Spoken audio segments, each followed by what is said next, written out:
Assalamualaikum teman-teman, welcome to back my channel. Hari ini tapi sebelumnya kita perkenalan dulu ya. Perkenalkan, nama saya Lulu Ulbaiti Rahmatul Hikmah. Saya dari kelas 3 PIB, nomor induk mahasiswa 2017402059. Nah, teman-teman, di sini itu hari ini tepatnya tanggal 12 Desember kita akan belajar mengenai administrasi pendidikan. Nah, tapi kita tidak akan mengulas materi-materi tentang administrasi pendidikan sebelum-sebelumnya. Kita akan membahas materi tentang administrasi, evaluasi, dan penilaian dalam pendidikan. Apakah di sini teman-teman ada yang tahu apa itu arti dari administrasi, evaluasi, dan penilaian dalam pendidikan? Nah, mari kita belajar bareng-bareng ya. Kita mulai dari sebelumnya saya akan membacakan poin-poin terlebih dahulu apa yang akan kita bahas pada hari ini. Yang pertama itu pengertian evaluasi, yang kedua tujuan dan fungsi evaluasi, yang ketiga ruang lingkup evaluasi, dan yang keempat pengarahan administrasi penilaian dalam pendidikan. Untuk mempersingkat waktu, mari kita bahas dan tetap stay di channel aku ya. Yang pertama, pengertian administrasi evaluasi. Itu berasal dari kata evaluation dari bahasa Inggris. Menurut Edwin Wen dan Galen W. Brown, evaluasi adalah suatu tindakan atau suatu proses untuk menentukan nilai daripada sesuatu. Nah, sesuatu sesuai dengan pendapat tersebut, maka evaluasi pendidikan dapat diartikan sebagai suatu tindakan atau suatu proses untuk menentukan segala sesuatu dalam dunia pendidikan atau segala sesuatu yang ada hubungannya dengan dunia pendidikan.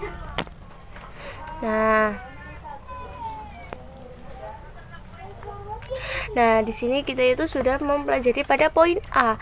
Nah, di poin A itu sudah dijelaskan ya.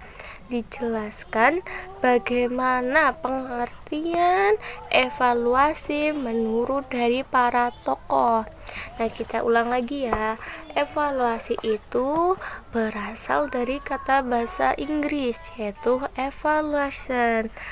Nah, di situ kita sudah mempunyai sedikit gambaran ya tentang pengertian administrasi evaluasi. Bagaimana teman-teman? Bisa dilanjut ke poin selanjutnya? Apa kira-kira masih ada yang bingung? Kita lanjut dulu ya teman-teman. Nah, tujuan dan fungsi evaluasi. Sebagaimana kita ketahui, evaluasi banyak digunakan dalam berbagai bidang kegiatan, yang antara lain dalam kegiatan bimbingan dan penyuluhan. Nah, kegiatan supervisi, kegiatan seleksi, dan kegiatan pengajaran. Setiap bidang kegiatan menuntut tujuan yang berbeda.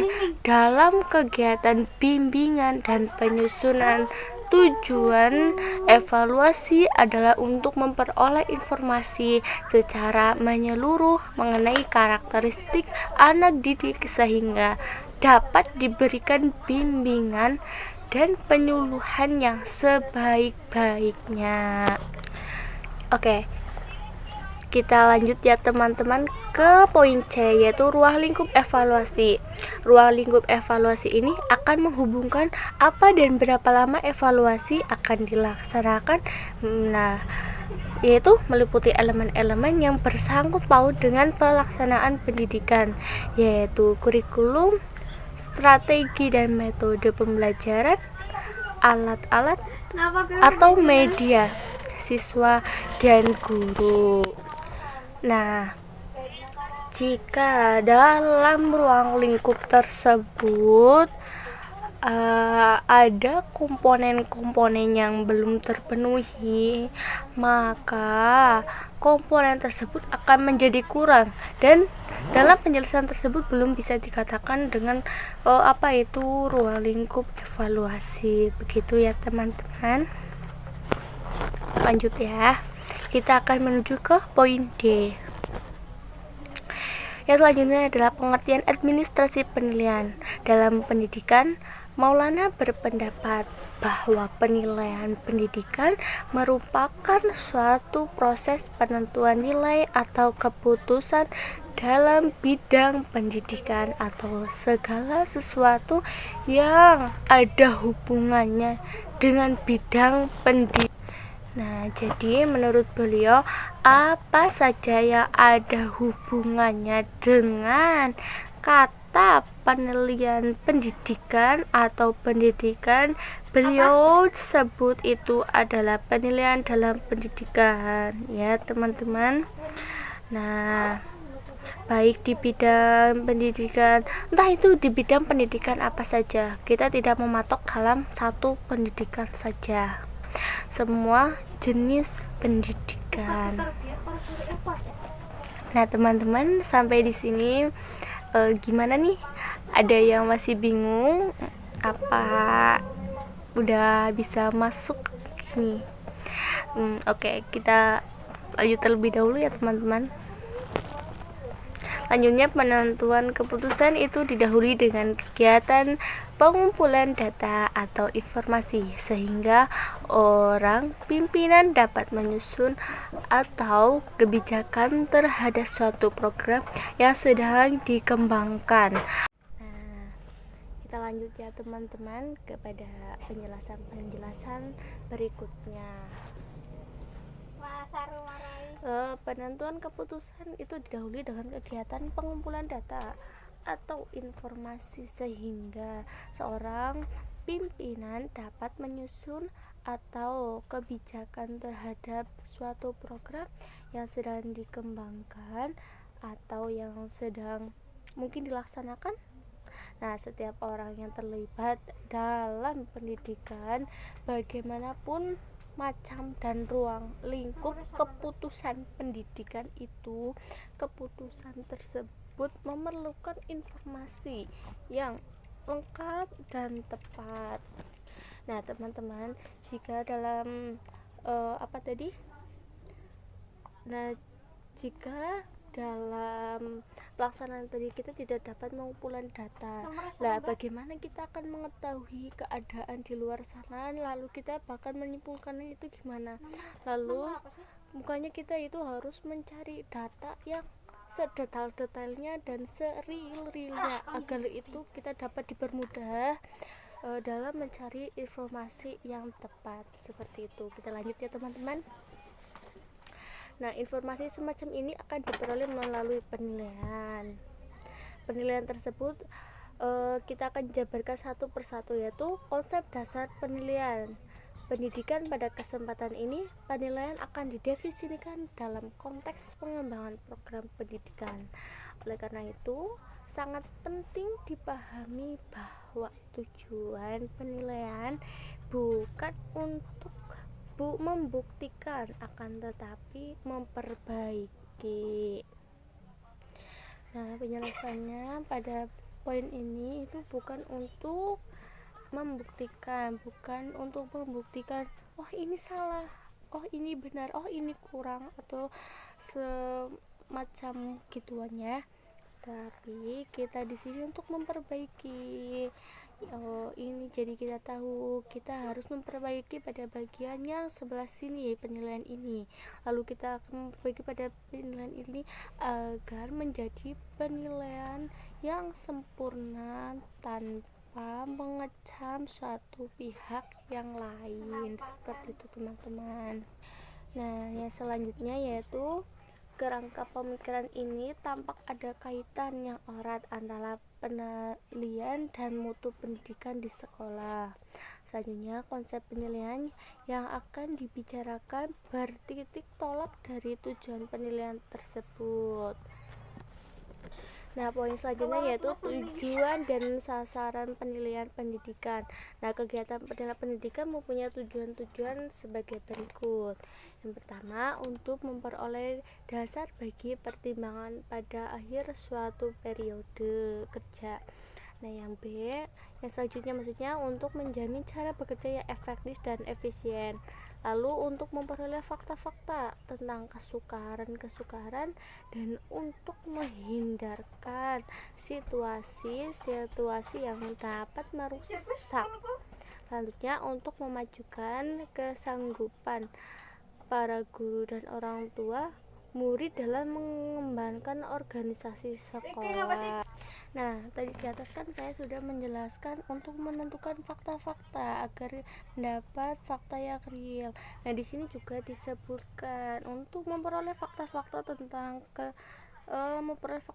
kesukaran dan untuk menghindarkan situasi-situasi yang dapat merusak. Nah, di sini yang dimaksud kata merusak yaitu dengan cara merusak data-data tersebut, data-data yang tidak real atau data-data yang dapat dipalsukan oleh orang lain, seperti itu. Kita lanjut ya. Kemudian ada kata sarana. Nah, kata sarana yang dimaksud di kali ini yaitu segala sesuatu yang menjadi titik pusat pengamatan karena penilaian menginginkan informasi tentang sesuatu tersebut. Nah, poin selanjutnya yaitu fungsi penilaian.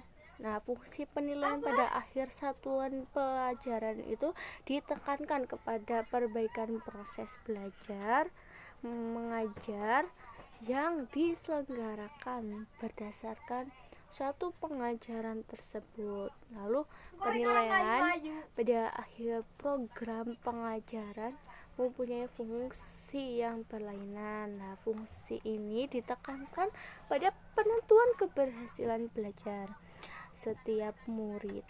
Nah, bagaimana? Apakah penjelasan di atas tadi masih ada yang kurang atau teman-teman sekalian masih pada bingung? Nah, untuk selanjutnya kita bisa mencari materi-materi selanjutnya dan tidak berpatok pada satu materi saja, karena dengan kita mencari materi-materi yang luas kita akan dapat memperoleh materi-materi yang sangat dalam, materi-materi yang sangat banyak dengan beragam pendapat dari tokoh-tokoh yang terkenal, mungkin dari tempat atau orang yang dipercaya dapat membuat data itu menjadi real.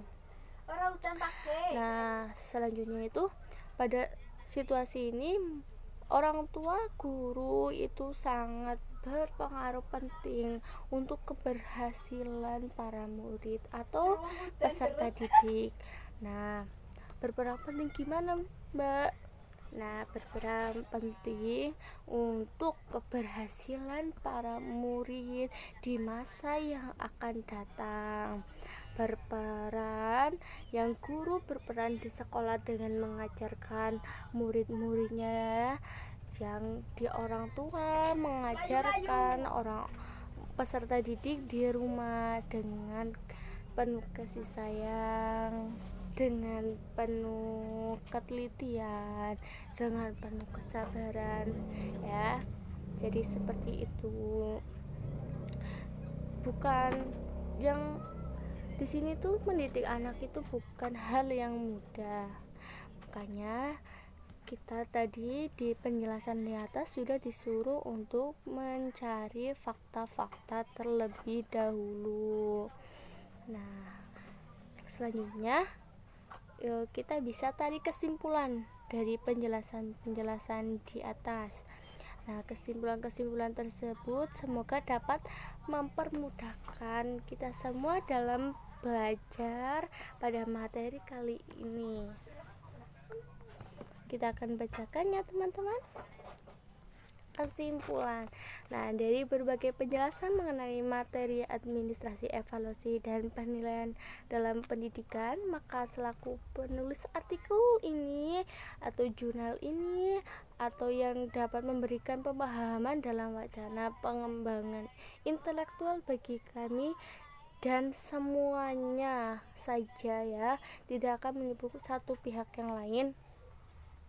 Kesimpulannya ya yang dapat kami jelaskan berikut ini. Yang pertama, evaluasi adalah suatu tindakan atau suatu proses untuk menentukan nilai daripada sesuatu. Nah, sesuai dengan pendapat tersebut, maka evaluasi pendidikan dapat diartikan sebagai suatu tindakan atau suatu proses untuk menentukan segala sesuatu dalam dunia pendidikan atau segala sesuatu yang ada hubungannya dengan dunia pendidikan. Nah, poin selanjutnya, penilaian pendidikan sebagai proses pengumpulan dan pengolahan informasi untuk mengukur pencapaian hasil belajar peserta didik. Nah, mencakup penilaian otentik, penilaian diri, penilaian berbasis portofolio, ulangan-ulangan, ulangan harian, ulangan tengah semester, ulangan akhir semester, ujian tingkat kompetensi, ujian mutu tingkat kompetensi, ujian nasional, dan ujian sekolah atau madrasah. Nah, standar penilaian pendidikan adalah kriteria mengenai mekanisme, prosedur, dan instrumen penilaian hasil belajar peserta didik. Nah, poin selanjutnya, penilaian hasil belajar oleh pendidik yang dilakukan secara berkesinambungan bertujuan untuk memantau proses dan kemajuan belajar peserta didik serta untuk meningkatkan efektivitas pembelajaran. Nah, seperti itu ya teman-teman. Mohon maaf bila dari penjelasan di atas ada atau gimana. Saya mohon maaf sekali. Semoga ilmu yang kita belajar tadi bisa sama-sama bermanfaat bagi semuanya. Terima kasih. Assalamualaikum warahmatullahi wabarakatuh.